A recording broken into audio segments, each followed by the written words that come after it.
Hello and welcome to Auckland Howie. My name's Andy Newport. I'm joined by my Daily Record colleague Scott McDermott. I was going to say it was a sunny day, but it's a big clouds come over, which is a bit fitting Scott, giving us a bit of a clouds over here. We've just been out to speak to Danny Rohl ahead of his last press conference of the season, ahead of tomorrow's final game against Falkirk. Usually we sit and discuss what the managers had to say, but I think we had coming out, we both agree that the real interesting thing we've just sat and listened to there was Mikey Moore sort of giving his big assessment of where this Rangers team's gone wrong, why it's not succeeded, why they finished empty-handed this season. What did the young man have to say, and just how impressed were you by what he had to say and how he spoke? Outstanding, Andy. Probably the best interview I've heard for a Rangers player this season in terms of assessing the problems within the squad, why this club hasn't been successful this season and before. He was adamant that, despite what the manager and other players have said in the last few weeks, 18-year-old, he was pretty adamant that there is a mentality problem within the squad and it has to change unless for Rangers to become successful. We all know what's happened the last few weeks. They went into the Premiership split with a genuine chance to go and win the title, and they've crumbled. Four defeats in the bounce, first time since 1983 that's happened to the club in the league. So it's been a hell of a collapse. And what I'd say about Mikey Moore is, throughout it all, and I think we know he's been kind of playing with injuries and stuff like that as well, he's been the one guy, even at such a young age, that stood up to the challenge of being a Rangers player. There's no coincidence that he's the guy the fans have taken to this season, despite it being another trophyless campaign. But I just thought he spoke with maturity, with honesty, with authority. As I say, spoke about the mentality, spoke about players not having each other's backs in difficult moments, which I think is a damning indictment to any squad. Whether he was talking about, we were said kind of off air there that we think of that wee Rami in the Old Firm game at Celtic Park when two Romans is grappling with Alistair Johnson. He's the only one in there. Mikey Moore's the first guy over there, 18-year-old. Where was his teammates backing him up? So I thought it was a really brilliant interview for him. Whether it might be his last act almost as a Rangers player. Obviously he's got the last game at Falkirk on Saturday, but I tell you what, if he's no back next season, a few of the players in that dressing room should take note of everything he's just said. There was an interesting part for me where he said, he was asked about what we'd miss, and he was talking about the fans, and he said, I won't miss them even if it's only going to be for a couple of months. There was maybe a wee hint in there that he might be back. We're still waiting to see. Obviously, I think you asked the question about would he have to sort of wait until the sort of latter part of the window before he decides whether or not he's going to come back. Obviously a lot of moving parts with what's happening at the Spurs, but I think you're absolutely right when you say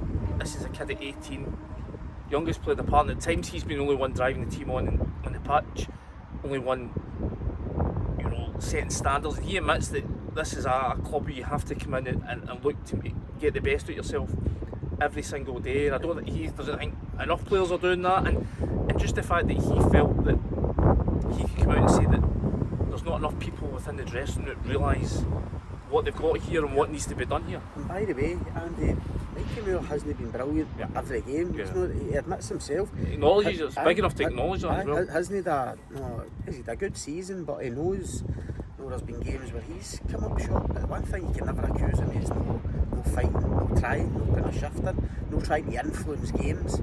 I think that's what he was getting at the day. He was talking about drive. There has to be a drive to set standards. There has to be a drive to go and win, and that comes for the players.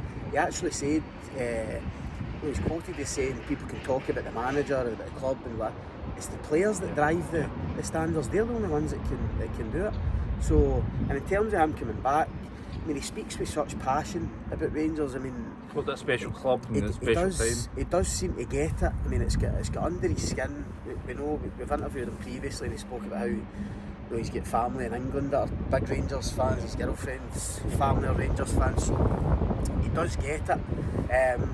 Whether he'll be back or no, you're right. He did hint that there could be a chance, and I do think there will be a chance. That's why I asked him that question. I think it might be late in the window before Tottenham and Roberto De Zerbi decide exactly what they want to do with Mikey Moore. But I've said all along, I think if it becomes clear that he's not going to be a regular at Spurs in the Premier League and they're looking at another loan move, if it's a choice between like lower end Premier League, even top end Championship, or coming back to Rangers, I think his experience this year will make him think I want to go back to Glasgow. Obviously, say Mikey Moore was so impressive when he spoke, but the real reason we were here today, the real thing we wanted to ask about was obviously this standoff between James Tavernier and Danny Rohl. Looks like the captain, we know he's leaving, but looks like he's played his final game for the club. He'll not be travelling. Well, I'm not sure if he will be travelling, but he certainly won't be getting kitted out. He's got a knock. Obviously, it's been such a bizarre couple of days in terms of, he was supposed to be getting a send-off before the Hibs game. Looked like it had been cancelled because he'd stormed away from whether it be the team hotel or the stadium, having learned he wouldn't start the game. Danny Rohl comes out and says, he would always plan to give him minutes, but he had to pick the team that he felt was going to win the game. James Tavernier then releases a social media statement where he says he feels deeply hurt by the way it's all panned out. Obviously Danny Rohl again sort of underlined the fact that he would have got minutes, he just felt that he had to pick this team today that would have, he felt, get the result. Sort of dismissed any suggestions that there might be fractures in the dressing room, because we've seen whole manner of first team players, past and present, that have a lot of players that have done very little at Rangers, liking that.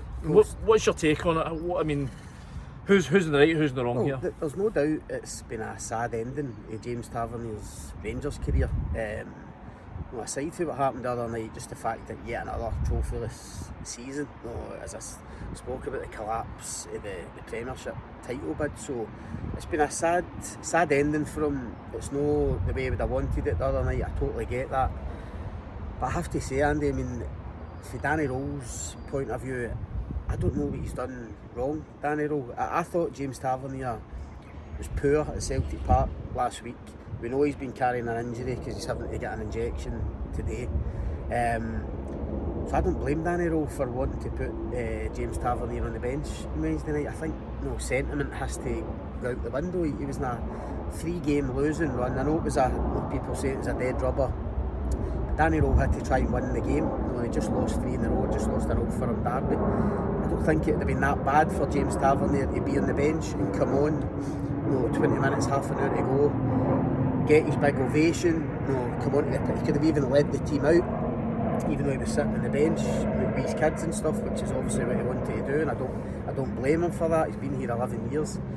But I think it would have been fine for him to come on, 20 minutes, half an hour to go, contribute to the game, contribute to the team, and irrespective of the result, he'd have got a terrific ovation at the end, I think, and would have been able to walk around the pitch. I know Rangers lost the game in the last minute, which wasn't ideal for them in terms of the circumstances, but I think fans would have stayed at the end to see Tavernier off if the circumstances were different. But Danny Rohl, I think James Tavernier will probably look back and regret how he's kind of dealt with it. So yeah, for me, as a Rangers, I said this in Hotline Live last night, if you're going to be a Rangers captain, you have to put team first and yourself second.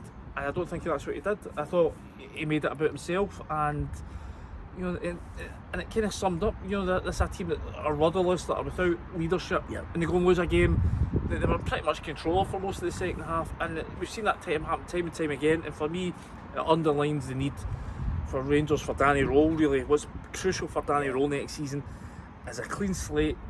New leadership. It has to be. He spoke about that again today. That I asked the question about, back in January he was talking about guys that are going to, that he felt that he had to sign guys that understood what it played for Rangers, and I asked the question, do you actually need to go even further with that? Do you need to get guys that absolutely understand? And he kind of spoke about, we're going to have to, I think he even suggested he was going to be targeting guys that have been captains elsewhere. That's the kind of level of character that he's now looking for. I also think, looking at the two statements, James Tavernier's statement, obviously what the club and Danny Rohl said, there's been a lack of communication. There's been a breakdown in communication. It's been poorly handled.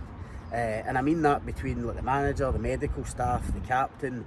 As you say, it almost sums up the end to the season. It sums up where Rangers have been in the last couple of years. that lack of cohesion even behind the scenes. There was a breakdown in communications in terms of Tavernier's injury, what he required, whether he was going to start or come on as a sub. So listen, maybe Danny Rohl will think, I think he said it today, didn't he? And, there's probably things that could have been done differently. But as you say, the bottom line for him was picking the best possible team to try and beat Hibs.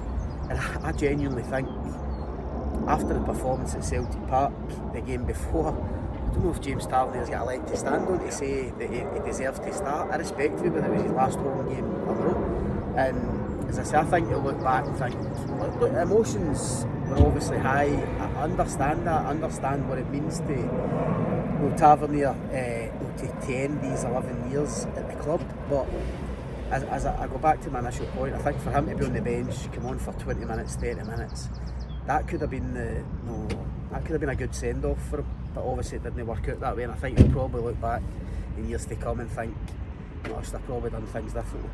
Well, we will see how it all finishes up for Rangers tomorrow at Falkirk in their last game of the season, a dead rubber, but I'm sure you'll all be intrigued to see how it pans out. You can follow it all online at dailyrecord.co.uk and also in the paper. So for this season we bid you farewell, and we will see you ahead of the new campaign.